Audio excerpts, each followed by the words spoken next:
Ce qui compte dans la vie, ce n'est pas combien d'argent vous faites, mais combien d'argent vous parvenez à conserver.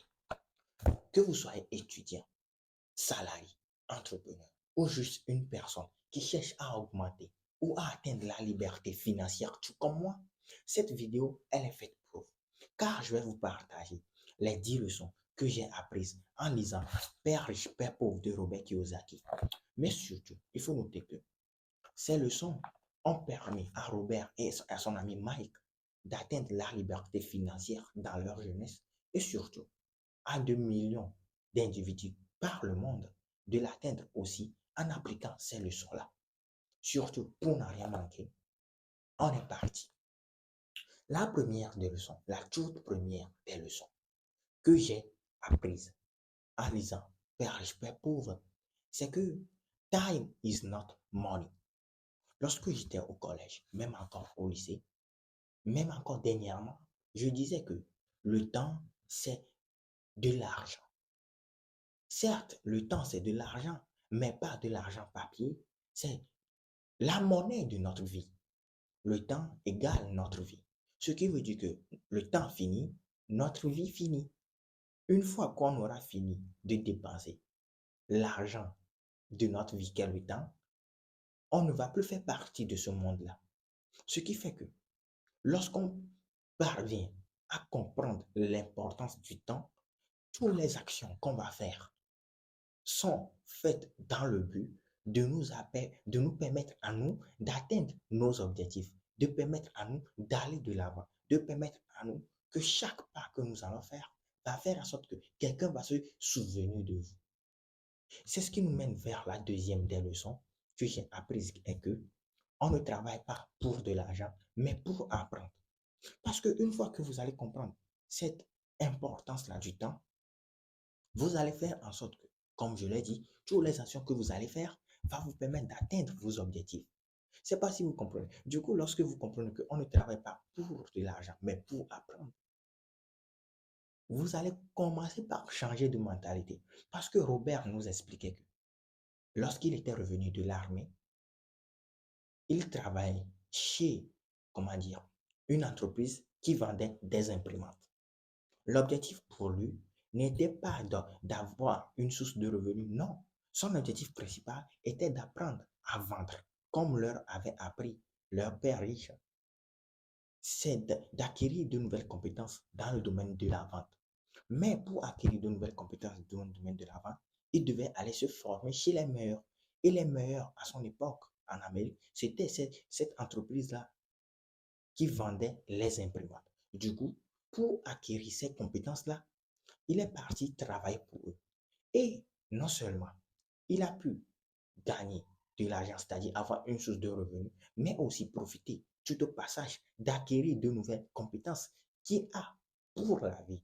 C'est ce qui lui a permis d'être la personne que nous connaissons aujourd'hui. Je ne sais pas si vous comprenez. Du coup, il a fait une pierre deux coups. Non seulement il a une source de revenus, mais aussi il a acquis de nouvelles compétences qui lui ont servi dans dans son entreprise. Du coup, le temps, c'est plus que de l'argent. On ne travaille pas pour de l'argent, mais pour apprendre. C'est ce qui nous mène vers la troisième des leçons, qui est la base de l'éducation financière. Nous expliquait Robert d'Aper, riche, père pauvre, et que nous devons comprendre la différence entre un actif et un passif. La différence entre un actif et un passif. Pour Robert, ce que moi j'en ai retenu qui est aussi simple est que un actif met de l'argent dans notre poche, tandis qu'un passif fait sortir de l'argent de notre poche.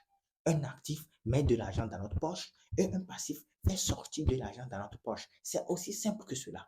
Une fois que vous arrivez à comprendre cela, vous allez voir que tous les dépenses que vous allez faire maintenant seront dans le sens où que vos actifs augmentent et que vos passifs diminuent. C'est ce qui nous mène vers la quatrième des leçons, qui est le fait de vivre en dessous de ses moyens.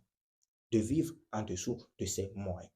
Encore une fois, Père Robert nous expliquait que si nous prenons 99% de la population, ils font l'erreur commune d'acheter des passifs et de croire que ce sont des actifs. Pour la simple et l'unique raison que personne ne leur a appris la différence entre un actif et un passif. Mais maintenant que vous et moi nous le savons, nous n'allons plus faire cette erreur-là. Parce que la première des dépenses que font ces personnes qui commencent par gagner de l'argent, c'est d'acheter de très beaux vêtements. Mais dites-moi en vrai, comment le fait d'acheter de très beaux vêtements, parfois qui sont nécessaires pour aller à des événements importants, certes, on peut comprendre ce côté-là, mais en quoi acheter de très beaux vêtements alors qu'on en a de neufs qu'on ne porte jamais va nous rapporter de l'argent? Cela fait sortir de l'argent de notre poche. En quoi acheter une maison alors qu'on est célibataire, on n'est pas, même pas encore marié, on n'a même pas encore d'enfants, va nous rapporter de l'argent? Dites-moi, en quoi cela va nous rapporter de l'argent? Plutôt, cela va faire sortir de l'argent dans notre poche. Aujourd'hui, quelque chose qui me fait très rire au Togo, c'est lorsque je vois ces types de personnes, ces types de familles, qui ne sont que cinq, tout au plus, le père, la mère et les trois enfants ou les deux enfants, ont une maison de cinq et de trois, voire quatre étages. Et devinez quoi? Dans ces maisons, il y a plus de 20 à 15, c'est-à-dire de 20 à 30 chambres. Mais qui va dormir là-dedans? Non, soyons sérieux, qui va dormir là-dedans? Au lieu de faire en sorte d'augmenter leur actif et de diminuer leur passif, ils construisent une maison qui fait sortir de l'argent de notre poche parce qu'ils ne savent pas, ils ne connaissent pas la différence entre un actif et un passif parce que personne ne leur a appris. Du coup, une fois que vous avez diminué vos dépenses en ne faisant que des dépenses qui sont nécessaires, comme le loyer, le transport, la nourriture et, comment dire, de très beaux vêtements qui sont nécessaires pour aller à des événements importants. La cinquième des leçons, c'est l'effet d'épargner le reste. C'est l'effet d'épargner le reste. Comme l'a dit Ricardo Kanyama dans La chèvre de ma mère, les épargnes sont là pour des investissements. Certes, les épargnes sont divisées en deux parties. Une partie est constituée du matelas financier pour en cas de risque, c'est-à-dire lorsque, parce qu'il parfois il existe des investissements, comment dire, qui ne vont pas vous rapporter. Cela arrive dans beaucoup de cas. Et la deuxième, ce sont des épargnes qui sont là pour augmenter nos investissements. Du coup, faites l'effort d'épargner de l'argent. Encore une fois, lorsque moi j'étais au collège, j'arrivais quand même à épargner de l'argent. Mais le fait est que je ne savais pas comment utiliser cette épargne-là. Je ne savais pas comment utiliser cette épargne-là. Dès que moi j'ai un tout petit peu d'épargne, je vais au marché et je le dépense dans des actes et dans des passifs, en croyant que ce sont des actifs. C'est pas si vous comprenez. En le dépensant dans des passifs, en croyant que ce sont des actifs. C'est ce qui nous mène vers la sixième des leçons, qu'est le fait d'augmenter vos actifs au détriment de vos passifs.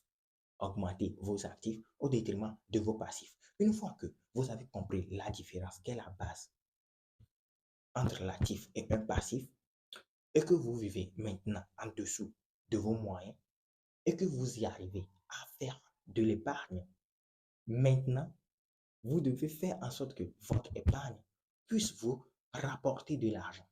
Comme le dit bien Robert dans Père riche, Père pauvre, tout le monde travaille pour gagner de l'argent. Ça, c'est la base. C'est important. Tout le monde doit passer par là. Doit échanger son temps contre de l'argent. Maintenant que vous avez compris la différence entre un actif et un passif, vous allez faire en sorte que votre argent que vous allez épargner va travailler pour vous. Car c'est la seule des manières d'atteindre la liberté financière rapidement. Certes, cela va prendre du temps, mais c'est l'un des moyens sûrs pour atteindre la liberté financière. Parce que comme l'a dit Warren Buffett, si vous n'arrivez pas à gagner de l'argent, même lorsque vous êtes en train de dormir, en train de chier, vous allez mourir pauvre toute votre vie. Et ça, c'est la vérité. Non, les amis, sont sûrs là-dessus. Parce que lorsque vous allez travailler, c'est vous seul qui est en train de ramener de l'argent à la maison. Mais lorsque vous allez arrêter de travailler, qui est-ce qui va s'occuper de vous? Qui est-ce qui va payer vos factures? Qu'est-ce qui va s'occuper de vos enfants?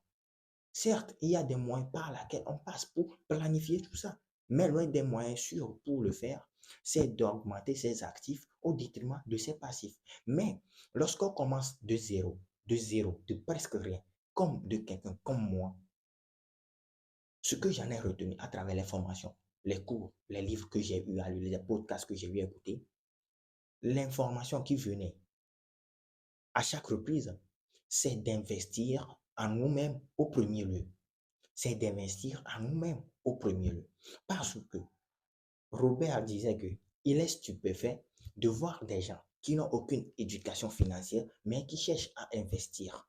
Parce que les gens ne savent pas comment gérer leur argent, mais cherchent à en gagner beaucoup. Comme nous l'avons vu au début de l'épisode, l'important, ce n'est pas combien d'argent vous gagnez, mais c'est comment vous parvenez à gérer cet argent-là. Du coup, la base de ce que vous devez faire, c'est d'apprendre à gérer votre argent. C'est d'apprendre à acquérir de nouvelles compétences. Il disait que lui, il lui arrivait de prendre 1 000 $, 2 000 $, d'acheter des cours. Mais lorsqu'il paie ses formations, la formation en question lui rapporte plus de centaines de millions de dollars. Du coup, augmentez vos actifs au détriment de vos passifs. Mais pour quelqu'un qui commence de zéro, comme moi, l'important c'est de payer des livres, payer des formations, aller à des conférences pour augmenter tout d'abord son connaissance, sa connaissance plutôt. Parce que plus l'on a, plus l'on est. Et plus l'on est, plus l'on peut avoir. C'est comme ça que la vie fonctionne. C'est comme ça que la vie fonctionne. Du coup, maintenant que nous avons compris la sixième des leçons, nous allons aller vers la septième des leçons, qui est le fait de faire en sorte que vos actifs financent vos passifs. Faire en sorte que vos actifs financent vos passifs.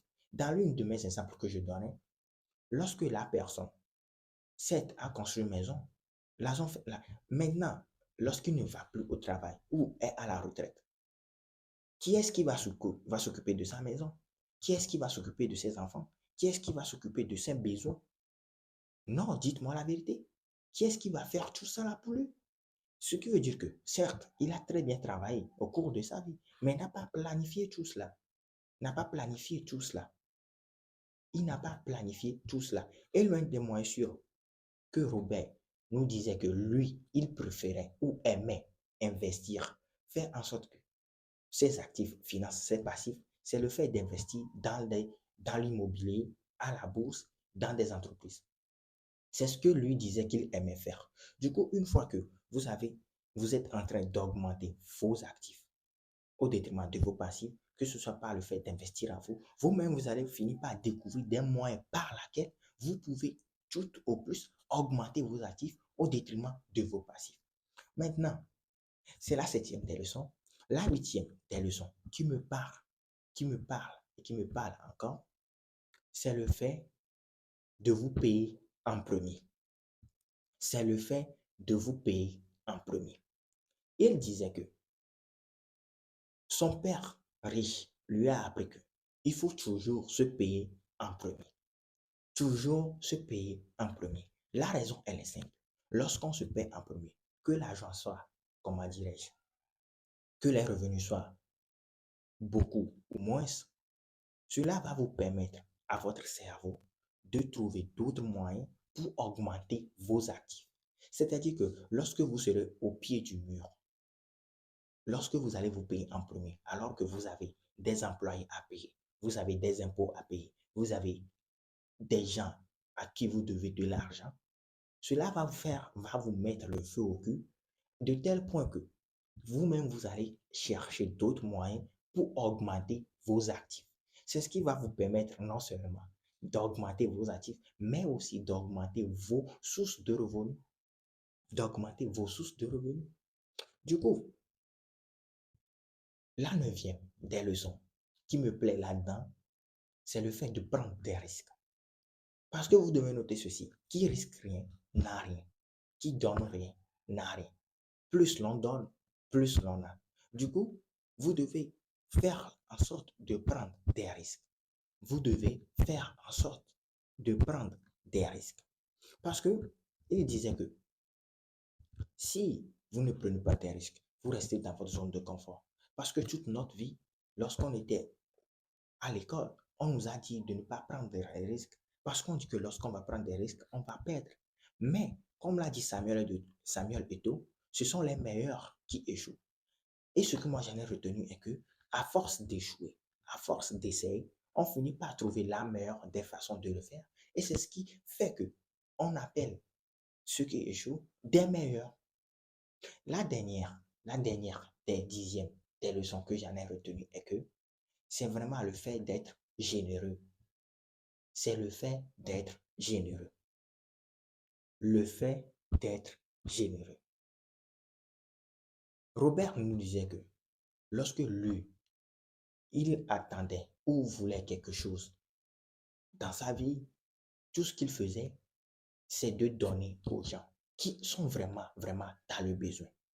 Le but, ce n'est pas d'être généreux parce que vous avez attendu dire quelque part que être généreux va vous permettre d'avoir tout ce que vous voulez. Non, vous devez le vouloir de votre cœur. Vous devez avoir envie réellement de le faire. Vous devez le faire au fond de votre cœur. Il disait que son père pauvre lui disait tout le temps qu'il sera généreux, il va donner de l'argent aux gens, c'est-à-dire envers les gens qui sont dans le besoin, lorsqu'il aura une surplus d'argent. Mais la vérité est que cette surplus d'argent-là n'arrive jamais, n'arrive vraiment, vraiment jamais. Alors faites l'effort d'être généreux. Voici les 10 leçons que j'ai retenues en lisant Père riche, Père pauvre. Et comme je vous l'ai dit, ces leçons vont me permettre d'atteindre la liberté financière. Et j'espère que cela va vous permettre, vous aussi, de l'atteindre. J'espère que vous avez pris du plaisir à regarder cette vidéo. Parce que moi, j'ai pris du plaisir à le faire. Et pour me soutenir, n'oubliez pas de vous abonner, de liker et de commenter ce que je dois améliorer ou ce que je ne dois pas améliorer. Et quelle est votre leçon que vous en avez retenue ou quelle est la leçon que vous connaissez sur l'éducation financière qui peut nous permettre d'atteindre la liberté financière. Je suis très curieux de vous lire dans les commentaires. Surtout, comme toujours, sachez que moi, je crois en vous. Et c'était Conseiller Jacques. Et surtout, passez à l'action parce que l'apprentissage sans l'application revient à désapprendre. Merci